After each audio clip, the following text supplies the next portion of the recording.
The chandeliers inside the Royal York Hotel had never looked so sharp.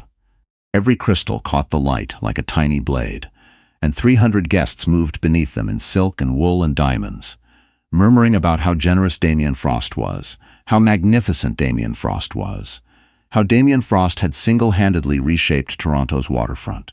None of them knew that the man standing at the center of the grand ballroom, adjusting his cufflinks with a smile that didn't quite reach his eyes, had spent the last 6 weeks planning the public humiliation of the woman who had once loved him more than anyone on earth. Her name was Rochelle Okafor. 3.5 years ago, Rochelle had been his wife. They'd met at a harborfront fundraiser when she was 29 and he was 34. And for a while, the world made sense. He was charming. She was brilliant. A trained pastry chef who'd left a position at Canoe to start her own small bakery on Queen West. They married fast, moved into a condo overlooking the lake, and for 2 years, things were good enough that Rochelle let herself believe they'd last. Then she got pregnant. Twins. And something in Damien changed. Or maybe something that had always been there just stopped hiding. He started coming home late. He stopped asking about the bakery. He picked fights about dishes in the sink, about her growing belly, about the way she laughed too loud when her mother called from Halifax. By the time Rochelle was 7 months along, she found the texts on his phone. Hundreds of them, stretching back 5 months, all to a woman named Angelique Mercier. Angelique was 26, a former model who'd moved to Toronto from Montreal and who posted photos of herself at bottle service tables with captions about manifesting abundance. She was beautiful in the way that made other women go quiet, and she knew from the very first message that Damien was married. When Rochelle confronted him, she expected tears, denial, something. Instead, Damien sat on the edge of their bed, looked at her swollen belly, and said, "I want out." The divorce was brutal and fast. Damien hired a lawyer from Bay Street who buried Rochelle in paperwork. She couldn't afford to fight. She signed what they put in front of her. A settlement so thin it barely covered 3 months of rent. Child support was ordered by the court, yes, but Damien found ways to delay, to contest, to restructure his income, so the payments shrank to almost nothing. His lawyer filed motion after motion. Rochelle's legal aid lawyer did what she could, but Damien had resources and patience and spite, and he used all three. The twins, a boy named Micah and a girl named Ava, were born 2 weeks early in a ward at Mount Sinai. Rochelle's mother flew in from Halifax and stayed for a month, but eventually she had to go back. And then it was just Rochelle, 2 newborns, and a 1-bedroom apartment in Parkdale that smelled like mildew and formula. She lost the bakery. Couldn't keep up with the rent while caring for 2 infants alone. The ovens went cold. The lease expired. She packed up her piping bags and her grandmother's recipes, and her last shred of professional pride, and she let it go. For a while, she did odd jobs. Decorating cakes for a Portuguese bakery on Dundas, selling banana bread at the farmer's market in Dufferin Grove, picking up catering shifts at hotels where she used to dine as a guest. She applied for every small business grant she could find. She was rejected 9 times before the 10th one came through, a $15,000 micro grant from a women's entrepreneurship program run out of Ryerson. It wasn't much. But Rochelle didn't need much. She needed a commissary kitchen, ingredients, and time. She started a delivery-only dessert company called Okafor's. Custom cakes, West African-inspired pastries, chin-chin, puff-puff, coconut drops reimagined with French technique. She posted photos on Instagram at midnight, after the twins were asleep, her hands still dusty with icing sugar, her kitchen counter covered in orders. Within 6 months, BlogTO did a feature. Within a year, a buyer from Whole Foods reached out. Within 18 months, Okafor's was in 40 stores across Ontario, and Rochelle had moved into a proper commercial kitchen in Liberty Village, with 2 employees and a waiting list. None of this was public in a way Damien would have noticed. He didn't follow her on social media. He didn't ask about the children. The last time he'd seen Micah and Ava was at a supervised visit 14 months ago, and he'd spent most of it on his phone. To Damien, Rochelle was still the broken woman he'd left, poor, desperate, alone. Which was exactly why he sent her the invitation. The gala was called Frost and Friends, a night for Toronto's future, which was a fancy way of saying Damien wanted to celebrate himself. He'd closed a massive condo development deal, on the Portlands, the kind of deal that got your name in the Globe and Mail. And he wanted every important person in the city to see him at his peak. But more than that, he wanted Rochelle to see it. He wanted her to stand in that ballroom in whatever sad dress she could afford and watch him dance with Angelique, who was now his fiancée, and understand, finally, that he had won. "She won't come," Angelique said, lying across the white sectional in their Yorkville penthouse, scrolling through her phone. "She'll come," Damien said. "I made sure the invitation mentioned the kids. Implied there'd be a college fund announcement. She's too proud to beg, but she's not too proud to show up for her children." Angelique smiled. "We seat her at the back table, near the kitchen entrance. I'll make a speech about leaving the past behind, about how some people hold you back and some people lift you up. She'll know. Everyone will know." "That's cruel," Angelique said. "That's the point." What Damien did not know, what he could not have known, because he had spent 3.5 years pretending Rochelle didn't exist, was that the desserts served at his own gala were made by Okafor's. The catering company had subcontracted the pastry work, and Rochelle's team had been filling orders for weeks. When the invitation arrived at her apartment, Rochelle stared at it for a long time. She recognized the power play. She wasn't stupid. She knew what Damien wanted. She almost threw it away. It was her business partner who changed her mind. His name was Levi Drummond, and he was not what most people expected. Levi was 41, quiet, born in Fredericton, raised in Ottawa, educated at Waterloo. He'd built a legit software company in his 20s that was now used by half the shipping firms in North America. He was worth, by conservative estimates, somewhere around $1.2 billion.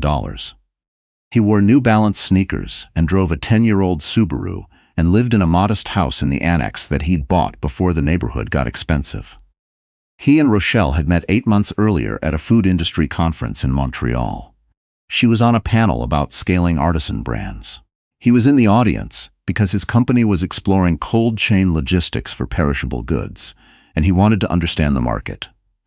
Afterward, he'd waited in line to ask her a question about shipping temperatures, and she'd answered it so precisely and so passionately that he'd asked if she wanted to grab coffee. They were friends first. Genuinely. He helped her restructure her supply chain. She taught him what puff was. They talked on the phone 3 times a week for 4 months before he finally asked her to dinner in a way that made it clear he didn't mean business. She said yes, but slowly, carefully, because the last man she'd trusted had left her pregnant and penniless, and Rochelle Okafor was done being careless with her heart. By the time the gala invitation arrived, they'd been dating for 4 months. Levi knew about Damien. He knew about the humiliation, the abandoned children, the court battles over support payments. And when Rochelle showed him the invitation, his face went very still. "You don't have to go," he said. "I know, but you want to." Rochelle folded the invitation in half. "He's serving my pastries at his party, Levi. My name is literally on the dessert menu, and he doesn't know." Levi leaned back in his chair. "So what do you want to do?" "I want to walk in there and let him see exactly who I am now. Not for revenge. For me, and for my kids who deserve to know their mother never hid." Levi nodded. "Then I'll drive. In the Subaru?" He almost smiled. "I'll rent something." The night of the gala, Damien Frost stood at the entrance of the Royal York's Grand Ballroom and shook hands with city councilors and tech founders and real estate developers and the kind of people who got photographed at parties. Angelique was beside him in a white gown, bridal, almost like she was rehearsing, and she looked spectacular in the way a magazine cover looks spectacular, perfect and distant and not quite real. The plan was simple. Rochelle would arrive. She'd be escorted to table 22, the one near the service corridor, partially blocked by a pillar. During dinner, Damien would make his speech, the one about shedding dead weight and choosing partners who elevate you. Angelique would stand beside him, radiant. Rochelle would sit in the back and understand viscerally what she had lost. At 7:45, the main doors opened. The first thing people noticed was the car. It was a black Mercedes Maybach, not flashy in a Hollywood way, but unmistakably expensive, the kind of car that whispered rather than shouted. It pulled up to the hotel's front entrance, and the valet, who had been parking Audis and BMWs all night, straightened his jacket. The door opened, and Rochelle Okafor stepped out. She wore an emerald green gown, floor-length, fitted, with a neckline that was elegant without trying to prove anything. Her hair was up in a style her mother used to wear, and she carried herself the way women carry themselves when they've survived something and come out the other side not broken but sharpened. Behind her, Levi Drummond emerged in a dark navy suit, simple and perfectly tailored. And then from the back seat, helped by Levi's sister Janine, came Micah and Ava. 3.5 years old now, dressed in matching outfits, Micah in a tiny gray suit with a bow tie, Ava in a cream-colored dress with little gold shoes. They held hands. They looked up at the hotel with wide, wondering eyes. Rochelle took a breath. She took her children's hands, and she walked in. The ballroom went quiet in the way rooms go quiet when something shifts. Not silent, but a drop in volume, a turning of heads, a ripple of whispered recognition. People who knew the story looked at Rochelle. People who didn't know the story looked at Levi Drummond and recognized him anyway, because you don't build a billion-dollar company without your face ending up in the Financial Post. Damien saw her from across the room. For a full 3 seconds his expression didn't change. His brain was still processing. That was Rochelle. That was Rochelle in a gown that cost more than her old apartment.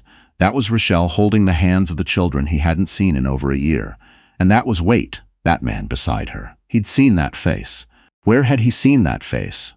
Angelique saw it first. She grabbed Damien's arm. That's Levi Drummond. Damien blinked. What? Levi Drummond. The tech guy. He was on the cover of Report on Business last month.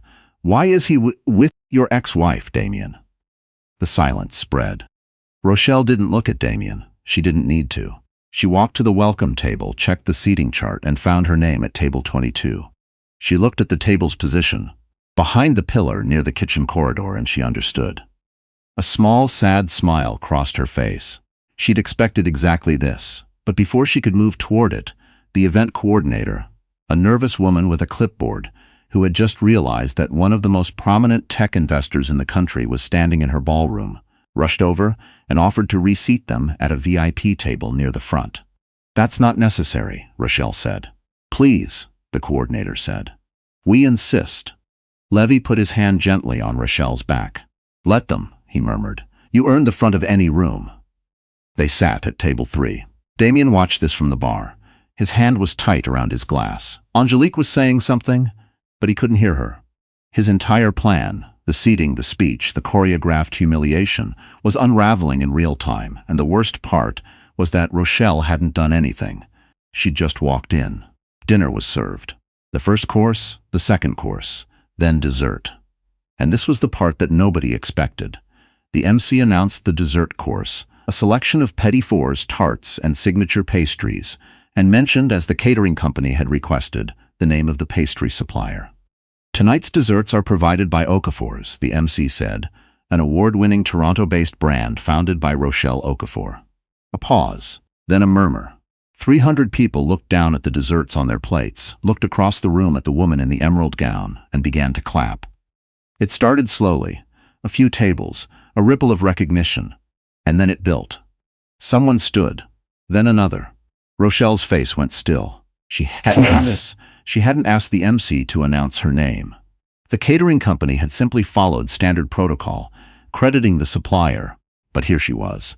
At table 3, Micah tugged on her sleeve. Mama, they're clapping for your cakes. Rochelle pressed her lips together and nodded. Yeah, baby, they are. Damien didn't clap. He stood at the edge of the room with his whiskey going warm in his hand and watched his ex-wife receive a standing ovation at his own gala for pastries she had made with her own hands, from a business she had built from nothing after he had taken everything. The room was applauding the woman he had tried to destroy, and every pair of clapping hands was a verdict. He looked at Angelique. She wasn't looking back. She was staring at Rochelle with an expression he'd never seen before. Not jealousy, not anger, but something closer to realization. Like a woman waking up in a house she suddenly understood was on fire. Damien decided to give his speech anyway. He had to. He'd spent weeks writing it. He walked to the podium and took the microphone and started talking about his Portland's deal, about vision, about partnership. He worked his way toward the part about choosing the right people in your life. The coded attack on Rochelle, and he delivered it with his trademark confidence. But the room was different now. The audience had just watched a single mother receive a standing ovation. They'd seen her children. They'd seen the man beside her. And now they were listening to her ex-husband talk about dead weight and people who hold you back, and the math was not difficult. A woman at table 7 leaned to her husband and whispered, "He's talking about her." "I know," the husband whispered back. "It's disgusting." The applause after Damien's speech was polite, thin, the kind of clapping that means nothing. And then something happened that Damien truly hadn't anticipated. A man named Roger Blaze, a forensic accountant who worked for the Ontario Securities Commission, and who happened to be seated at table 11 because his wife was on the Gala's organizing committee, had been quietly reviewing documents on his phone throughout dinner. He'd received a tip 3 days earlier about irregularities in the financing of the Portland's development. Shell companies, inflated appraisals, investor funds, routed through numbered corporations that existed only on paper. He'd been investigating for weeks, and the Gala, ironically, had put him in the same room as 3 of the people he needed to interview. Roger didn't make a scene. He didn't stand up and point a finger. That's not how these things work. But he did make a phone call during the dessert course, and by the time Damien finished his speech and stepped off the stage, 2 investigators from the OSC were waiting in the lobby. They didn't arrest him. Not yet. They served papers, an official notice of investigation. Damien read the first page, and the color left his face like water draining from a tub. It happened quietly. Most of the guests didn't notice, but Angelique noticed. She watched Damien's hands shake as he folded the papers. She watched his jaw tighten. She watched him look around the room for an ally, for someone who could make this go away, and find no one. "What is that?" she asked. "Nothing, Damien. What is that?" He looked at her, and for the first time the mask slipped completely. She saw the man underneath. Not charming, not powerful, just scared and cornered and mean. "It's none of your business." Angelique stepped back.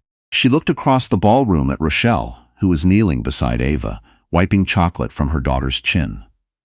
She looked at Damien, who was gripping a legal notice with white knuckles, and in that moment, Angelique Mercier understood something that Rochelle had understood 3.5 years ago. Damien Frost would sacrifice anyone to protect himself. She picked up her clutch. "I'm leaving, Angie. Don't call me." She walked out of the Royal York and into the cool Toronto night and did not look back. Damien stood alone by the stage. The Gala continued around him. People laughing, dancing, eating Rochelle's pastries, and he was invisible. The man who had planned every detail of this evening to showcase his dominance had been undone by his own fraud, his own cruelty, and a plate of petty fours. Rochelle didn't know about the OSC investigation. Not then.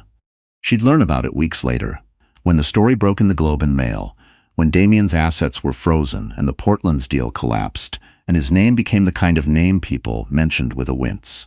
But that night, she knew none of it. What she knew was this: the Gala was ending, and her children were sleepy, and the man beside her had his hand on her shoulder in a way that was steady and warm and asked for nothing.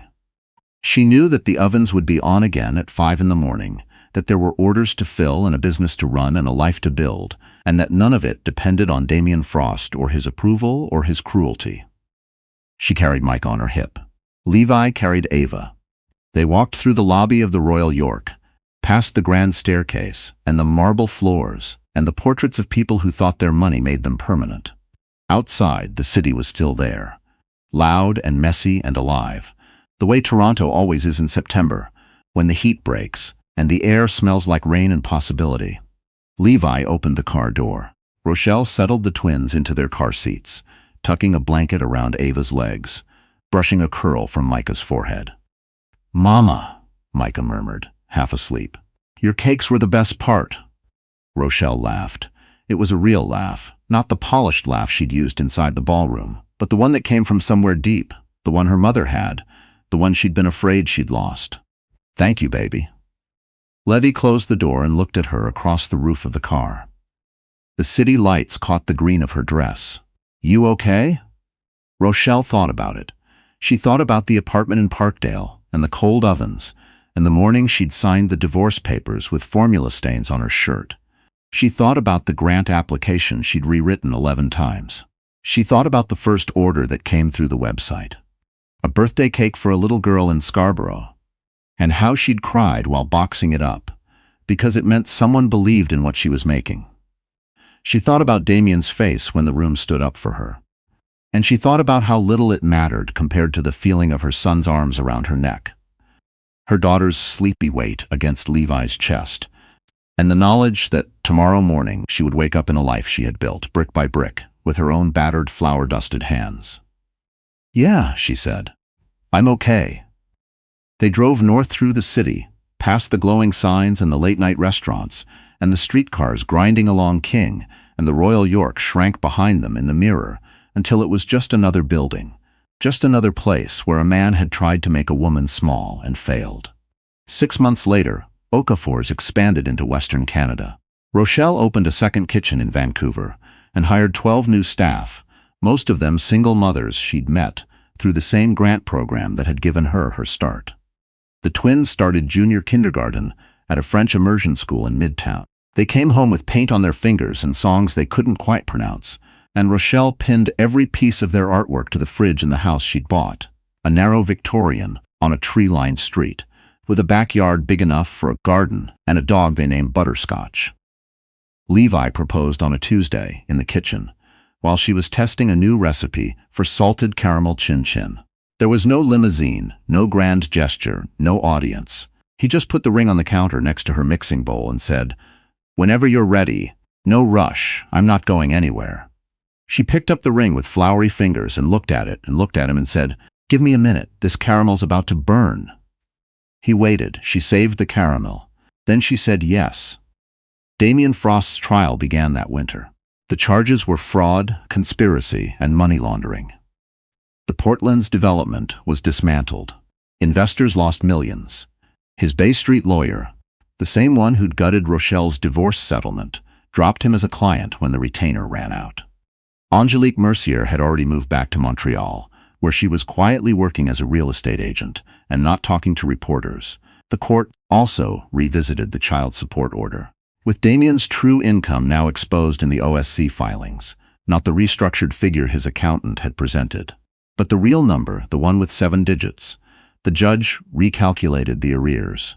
Damien owed $167,000 in back payments. His frozen assets were redirected accordingly. Rochelle put every cent of it into education funds for Micah and Ava. She didn't celebrate. She didn't post about it. She just signed the paperwork, kissed her children goodnight, and went back to the kitchen to fill the morning's orders. On the 1-year anniversary of the gala, Rochelle found the invitation in a drawer while looking for a spatula. It was crumpled and coffee-stained.